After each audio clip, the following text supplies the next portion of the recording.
हम आज मैथ का ऑब्जेक्टिव पढ़ेंगे। इसमें देखेंगे कि बिहार बोर्ड में जो ऑब्जेक्टिव आता है एक साल नहीं हर एक बार रिपीट करता है, वैसे प्रश्नों को आप यदि पूरे मन से इस वीडियो को देखते हैं तो आज के वीडियो से केवल आपका 10 नंबर क्लियर हो जाता है। तो देखिए, ये बिहार बोर्ड के क्वेश्चन है। लिखा है निम्नलिखित में से कौन बहुपद नहीं है। सबसे पहला बात ये जान लीजिए, बहुपद नहीं होने का रीजन क्या होता है। बस आपको इसमें 3 चीजें याद रखना होगा। देखिए, जैसे ये अंडर रूट में x आ जाए तो कभी बहुपद नहीं होगा। x के पावर कभी -n हो जाए, कोई भी संख्या हो तो कभी बहुपद नहीं होगा। या 1/x हो जाए तो भी बहुपद नहीं होगा। तो आप इस चीज को याद रखेंगे तो ये प्रश्न बनाना आसान हो जाएगा। तो आइए देखते हैं। क्वेश्चन में पहला है √5 √2। तो भाई x यानी आपका चर जो संख्या है वो फ्री है, तो ये तो बहुपद है। 1/x 1/4 1/√3 x क्लियर है, क्लियर है, क्लियर है। तो ये भी हमारा क्या है, बहुपद है। लेकिन अब देखेंगे सी, तो अभी हम जो बात बताए x + 1/x, ये 1/x आ गया ना, ये बहुपद नहीं है। तो हमारा आंसर किसके साथ जाएगा, सी के साथ। आंसर ये होगा। ठीक है, ये भी बहुपद आपका है, ये केवल नहीं है। क्लियर। चलिए आगे देखिए। क्वेश्चन नंबर 2 देखिए, कर कौन रेखीय बहुपद व्यंजक है। तो रेखीय बोलता है जब, तो इसका मतलब हो गया एक घात वाला बहुपद। जिसपे एक घात हो उसको हम कहते हैं रेखीय बहुपद। तो देखेंगे इसमें तो 2 घात है, तो ये तो हमारा नहीं होगा, ये द्विघात हो गया। इस पे 3 घात है, ये त्रिघात हो गया, ये भी नहीं होगा। ये तो साफा बहुपद नहीं है, अभी इसके पहले हम बताए हैं, ये तो बहुपद ही नहीं है। अब देखते हैं तो 2x, देखिए x के ऊपर पावर नहीं, इसका मतलब एक पावर है, ये हमारा क्या होगा, रेखीय बहुपद। ठीक है, तो आंसर ए। तो क्वेश्चन नंबर 3 है कौन अपरिमेय संख्या है। तो देखिए, पहले आप अपरिमेय संख्या को कुछ जान लीजिए। जैसे आप लोग सुने होंगे जो अंडर रूट में होता है वह अपरिमेय संख्या कहलाता है। अब जैसे पाई है वो भी अपरिमेय संख्या। अब यहाँ पे लिख दिए 2.3 के ऊपर रेखरी, तो ये भी क्या है, अपरिमेय है। अब यहाँ इसको लिख दिए 2.3333 ... तो ये भी अपरिमेय संख्या होता है। तो आप कहेंगे सर ये जो ए नंबर में ऑप्शन है ये अपरिमेय है, ऐसा आपको लगता होगा, लेकिन है नहीं। क्यों, देखिए हमको इसको पहले डिवाइड करते हैं 3/4, तो ये कितना हो गया 1/4। भाई 1 का तो 1 निकल जाएगा, 4 का 2, ये क्या हो गया, परिमेय संख्या हो गया। तो ये तो हमारा नहीं होगा। अब इसको देखेंगे 2/10, तो अगर कट भी करते हैं 1/5, तो ये तो रूट से बाहर नहीं निकलेगा, तो हमारा आंसर इसके साथ जाएगा, बी के साथ। अब आपको ये भी लगता होगा तो √7 कटेगा तो 1, तो इसका आंसर 1 आ जाएगा, है ना। अब देखिए √2 मल्टीप्लाई करेगा तो √4 और 2, तो ये भी अब परिमेय हो गया, ये भी परिमेय हो गया, ये भी परिमेय। आंसर किसके साथ गया, बी के साथ, यानी 2/10, अंडर रूट में 2/10। Answer number B. नंबर 4, तो इसमें देखेंगे 0.29 का रेखरी, जो रेखरी दिया ऊपर 29 दोनों पे दिया हुआ है। तो ऑप्शन देखते हैं 29/90। तो भाई इसको पहले बनाने का नियम आप लोग 9th में पढ़े होंगे कि x बराबर मान लेते उतना, तो इसमें हम समय लगाएंगे नहीं। तो आप 7th क्लास में भी इसको शॉर्टकट पढ़े होंगे कि जितना संख्या के ऊपर रेखरी रहता है उतना 9 नीचे। ठीक है, तो 2 संख्या के ऊपर रेखरी है तो 2 को 9 नीचे, तो डायरेक्ट 99 इसमें है, इसमें है। ठीक है, अच्छा अब इसके बाद पढ़ेंगे पॉइंट के पहले या बाद जो संख्या बच जाता है रेखरी के बाद, उसको इसमें से घटा देते पूरे में से।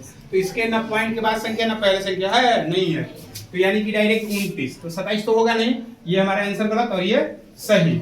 100 तो कभी होगा नहीं, अब रेखरी रहता तब इसको लिखते हैं 29/100, रेखरी नहीं रहता तो। क्लियर है, चलिए आगे देखिए। एक बच्चा का नाम है कि सर ये समझ में नहीं आया, तो इसको हम समझते हैं। हम बोले किसी भी संख्या के ऊपर यदि रेखरी दिया है, ये 1 2 3 4 कुछ भी हो, तो इस रेखरी को हटाने के लिए हम डायरेक्ट 9 लिख देते हैं। जब एक संख्या पे है तो 1 9, 2 संख्या पे रहेगा तो 2 गुना डायरेक्ट लिख देंगे, ठीक है। 3 गो रहेगा तो 3 गुना, नीचे वाला बात क्लियर होना चाहिए। तो ऑप्शन में तुमको 2 गो दिख गया, 99 यहाँ भी है, 99 यहाँ भी है। हम बोले पॉइंट के पहले या बाद में जो होगा वो पूरे से घटा देंगे, ठीक है। तो भाई उसके बाद तो कुछ है ही नहीं, तो डायरेक्ट 29 बटे में 99 करंट क्लियर। देखेंगे क्वेश्चन नंबर 5 दिया है 1 माइनस साइन स्क्वायर 60 डिग्री। तो भाई साइन 60 का तो मान होता ही मालूम है। अब तो हम दो काम कर सकते हैं, साइन 60 का डायरेक्ट मान रख देंगे और 1 से माइनस कर लेंगे तो आंसर आ जाएगा। या फिर एक और चीज है, आपको मालूम होना चाहिए कि कोस स्क्वायर थीटा बराबर क्या होता है, 1 माइनस साइन स्क्वायर थीटा। वैसे बना लो जैसे दोनों हम बताते हैं, समझो 1 माइनस साइन 60, तो साइन 60 का वैल्यू कितना होता है, √3/2। तो √3/2 लिखेंगे, इस पे स्क्वायर है, स्क्वायर कर देंगे, 1 माइनस 3/4 होगा, है ना बुआ। तो 4 तो 1/4, ठीक है। इस तरह से बना के देख लिए तो इसका आंसर आया 1/4। तो हम इसका आंसर सी ले लेंगे, या जो दूसरा टाइप बोले उसको समझिए। आप ये पढ़े होंगे कोस स्क्वायर थीटा बराबर क्या होता है, 1 माइनस साइन स्क्वायर थीटा। तो हम डायरेक्ट इसके अकॉर्डिंग इसको लिख सकते हैं ना, कोस स्क्वायर 60 डिग्री, है ना, सेम। तो थीटा के ऊपर 60 तो 60 लिख देंगे। तो कोस 60 का मान क्या होता है, 1/2 होता है। कोस 60 का मान क्या होता है, 1/2, तो 1/2 रखेंगे, इस पे स्क्वायर देंगे तो कितना हो जाएगा, 1/4। इस तरह से भी हम इसका आंसर ला सकते हैं, दोनों तरह से मेरा आंसर 1/4। चलिए आगे बढ़ते हैं, देखते हैं क्वेश्चन नंबर 6। बोल रहे हैं निम्न में किसका दशमलव प्रसार शांत है। तो आपको मालूम होगा शांत प्रसार जानने के लिए हमको सिर्फ हर से मतलब है, ठीक है। हर किधर होता है, अंश बटे में हर। ऊपर वाले संख्या को हर कहते हैं, नीचे वाले को सॉरी ऊपर वाले को अंश कहते हैं, नीचे वाले को हर कहते हैं। तो हम सब में हर देखते हैं, तो जिसके हर का गुणनखंड 2 और 5 आता है, क्या 2 और 5, तो ये क्या बन जाता है बच्चा, शांत। इसके अकॉर्डिंग कोई भी आ जाए, जैसे 2 5 तो है, लेकिन 3 आ जाए, 7 आ जाए, जो भी आ जाए वो क्या होंगे, आसान। तो सबसे पहले देखिए 11 21 तो होगा ही नहीं, क्योंकि 2 5 का बात ही नहीं है इसमें। अब देखिए इसमें 2 आ रहा है, लेकिन इसको करके भी देख लेना है, 196, तो 2 से ले जाएंगे तो 8 नहीं 9 8, फिर जाएगा 4 और 9, तो ये खत्म है ना, क्योंकि 7 आ गया तो इसको देखेंगे ही नहीं। अब 21 तो 3 7, ये होगा ही नहीं, तो ये दोनों कट गए। अब बचा ये 40 को ले जाएंगे तो 2 भी आएगा और 5 भी आएगा। अब देखिए ये बोले 2 और 5, तो इसका मतलब ये नहीं केवल 2 से भी कटेगा तो भी शांत है, केवल 5 से भी कटेगा तो भी शांत है, 2 5 दोनों से कटेगा तो भी शांत है। तो आंसर किसके साथ जाएगा, ए के साथ। क्लियर, चलिए देखेंगे। अब है क्वेश्चन 400 के अभाज्य गुणनखंड में 5 का घातांक कितना है। तो सबसे पहले हम क्या करेंगे, इस 400 का फैक्टर कर लेंगे, ठीक है। तो 5 बोला है तो डायरेक्ट 5 से ही लेके चलो, रूल्स छोड़ो, ठीक है। 5 बोला है ना, 5 से ले चलेंगे, 40 16 5 80, यही होता है। तो 5 का क्या आया, 2 गो, तो डायरेक्ट हमारी आंसर 2। समय आपके पास परीक्षा में इतना नहीं होता है कि आप 2 से कटाएंगे, 2 से तो लंबा जाएगा, ठीक है। डायरेक्ट देखिए जो से बोला उसी से कटाइए, तो आंसर निकल के आ जाएगा, ठीक है। देखिए क्वेश्चन नंबर 8, रैखिक बहुपद में शून्यकों की संख्या होती है। तो अभी हम बोले तो बहुत लोग सोचता है शून्यक होता क्या। देखो बाबू, एक लाइन का एक बात जान लो, शून्यक का मतलब x का वैसा मान जो x के स्थान पे रख दिया जाए तो उसका वैल्यू क्या कर दे, शून्य के बराबर कर दे, यानी 0 कर दे। तो भाई रैखिक बहुपद, इसके पहले वाले में हम बताएं कि रैखिक बहुपद का घात कितना होता है, 1। तो जब घात 1 होता है तो उसका वैल्यू कितना आएगा, 1। द्विघात का वैल्यू 2 आएगा, त्रिघात का 3 आएगा मान, ठीक है। तो कितना आंसर होगा, 1। क्लियर है, चलिए देखिए। अब क्वेश्चन नंबर 9, x² - 3 के शून्यक हैं। तो ऑप्शन है ए 3, -3, बी में √3 √3, अब है बी का 9, 1, डी है 9, -9। तो सबसे पहला बात ध्यान रखिए, इसको बनाने का लॉन्ग प्रोसेस भी होता है। उस पर तो हम जाएंगे नहीं, ऑब्जेक्टिव है तो शॉर्टकट में चले। देखिए एक्स स्क्वायर माइनस 3 बराबर 0 ले लेंगे, ठीक है। सुनिए,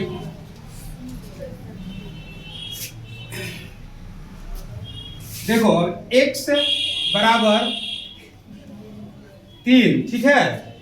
तो जब ई स्क्वायर है उधर जाएगा तो अंडर रूट, तो ये जब स्क्वायर उधर रूट बन के जाता है तो प्लस और माइनस दोनों जाता है। तो इस तरह से आंसर क्या हुआ, √3 माइनस √3। आंसर किसके साथ है, बी के साथ है। क्लियर। देखिए क्वेश्चन नंबर 10, एक द्विघात बहुपद के शून्यक का योग तथा गुणनफल क्रमशः 5 तथा 6 है तो द्विघात बहुपद होगा। तो थोड़ा ये वाला देख लेंगे बढ़िया से, ठीक है। तो ठीक है, सबसे पहले इस क्वेश्चन को बनाने के लिए द्विघात बहुपद का फॉर्मूला याद होना चाहिए, ठीक है। तो द्विघात बहुपद का फॉर्मूला जो होता है x square minus alpha plus beta plus x plus alpha into beta. जिसको ये फॉर्मूला याद हो ये क्वेश्चन देखते ही टिक करेगा, ठीक है। तो देखिए सबसे पहले बोला है योग, तो योग के स्थान पे 5, तो योग मेरा यहाँ है ना बच्चा, तो 5 देखेंगे कहाँ कहाँ है भाई, सब जगह है। अच्छा चलिए, अब इसके पहले माइनस, देखिए एक यहाँ माइनस है तो ये तो वैसे ही काट देंगे हम साफा, क्योंकि माइनस ही नहीं है ना। अब इसके बाद देखेंगे प्लस, अभी भाई 6 है तो दोनों में 6 है। अब प्लस माइनस का कह लेते, यहाँ पे क्या है प्लस, तो ऑप्शन मेरा ये जाएगा बी के साथ, ठीक है। ये भी गलत। तो क्वेश्चन में ऐसे ही कीजिएगा, पहले 2 को काट दीजिएगा तो 2 में आराम से हम ऑप्शन खोज सकते, ठीक है।